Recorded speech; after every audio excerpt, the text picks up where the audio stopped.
Sveiki visi, labai malonu, kad apsilankėte.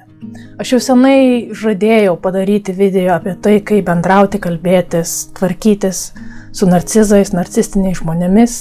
Galvoju, jau pas laikas tai padaryti.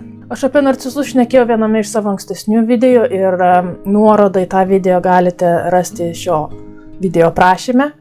Bet tiesiog norėčiau dar priminti, kad narcizai turi tą didelį didybės jausmą, jie mano, kad yra svarbesni ir geresni už kitus ir nuolatos siekia kitų žmonių žavesio. Taigi toliau pažvelgsime į 5 pagrindinius aspektus, kuriuos vertėtų prisiminti bendraujant, susiduriant su narcistiniais žmonėmis, kad neprarastumėte patys savęs ir išlaikytumėte savo savigarbą ir savivertę.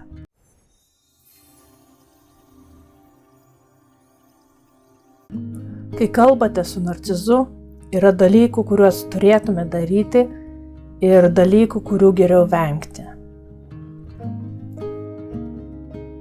Vienas iš svarbiausių dalykų, kuriuos reikia prisiminti, yra neleisti narcizo melui prasiskverbti į jūs, kad jis nuspręstų, kas jūs esate.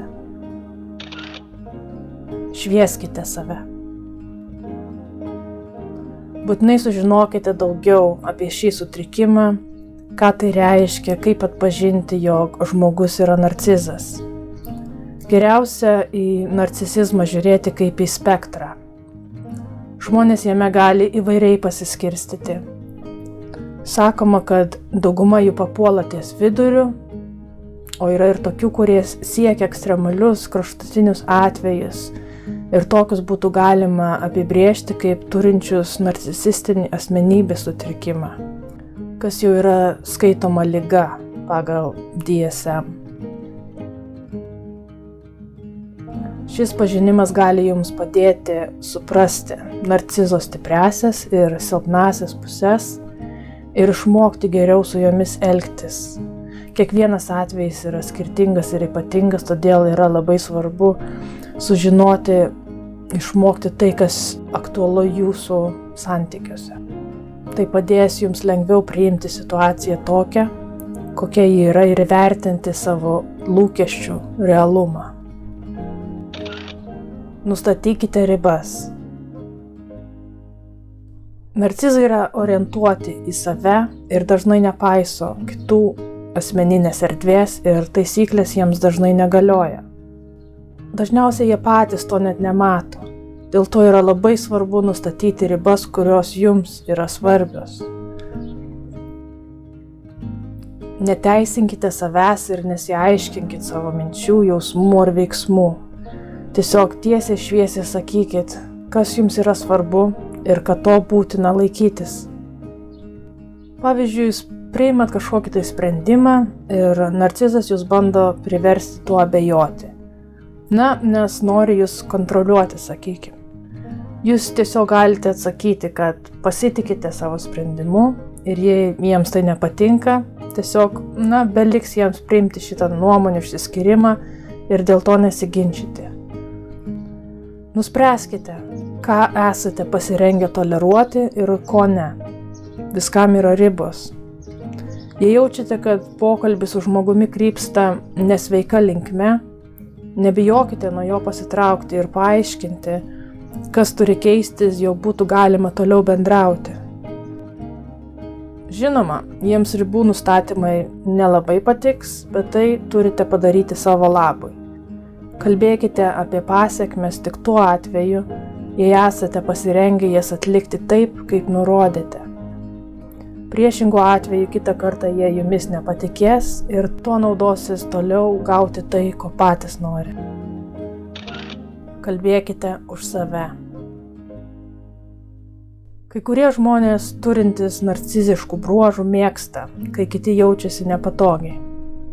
Jei patekote į tokią situaciją, pasistengkite akivaizdžiai nesiblaškyti ir nerodyti savo susierzinimo, nes tai juos tik paskatins toliau tokį elgesį tęsti.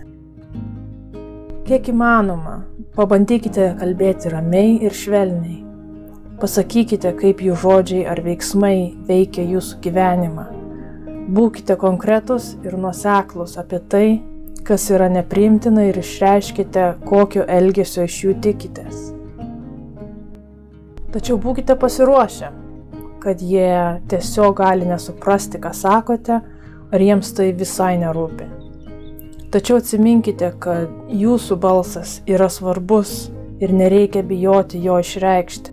O jei ta baimė kyla, būtų gerai savęs paklausti, ko aš iš tikrųjų bijau, kodėl nedrįstu jam ar jai pasakyti, kad toks elgesys yra man nepriimtinas.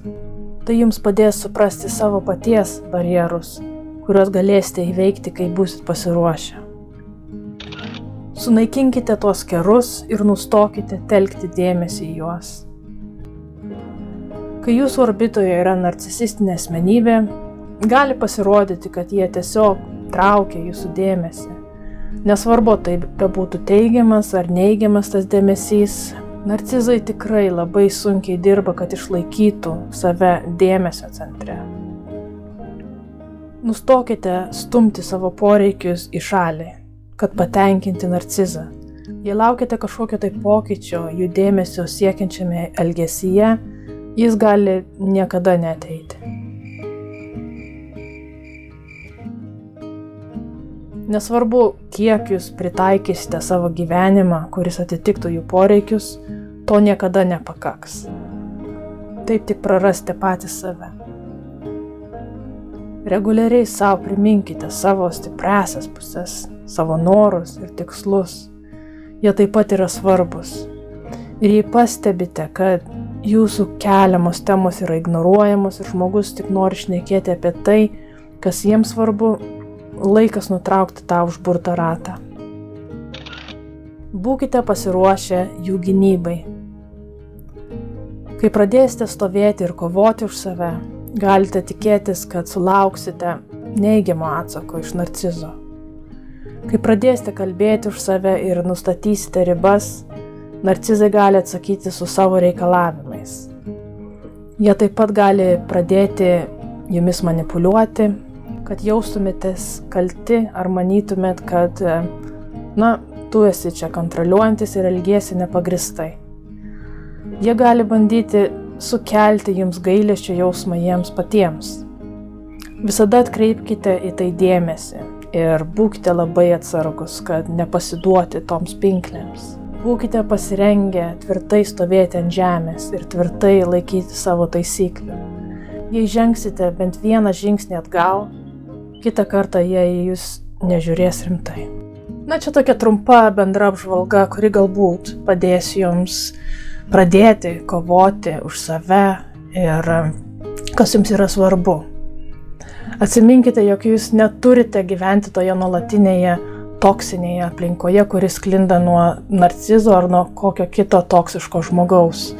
Jūs esate savo sprendimų, pasirinkimų šeimininkai, nors kartais gal ir taip nesijaučia ir neatrodo. Ir kaip visada, jeigu kyla kažkokie tai specifiniai klausimai, domina kažkokios specifinės temos, apie kurias ieškote daugiau informacijos, norite išmokti, sužinoti daugiau.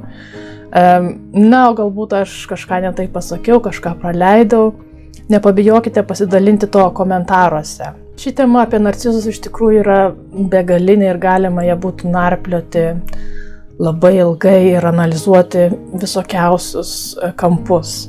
Galbūt ateityje prie to sugrįšime, jeigu žmonėms ši tema yra aktuali ir jie domisi. Ačiū labai, kad žiūrėjote, kad prenumeruojate mano kanalą, tie, kurie prenumeruojat. Ir jeigu dar to nepadarėte ir nenorite praleisti daugiau panašių video ateityje, nepamirškite užsiprenumeruoti ir, iki greito, iki kito video. Ate.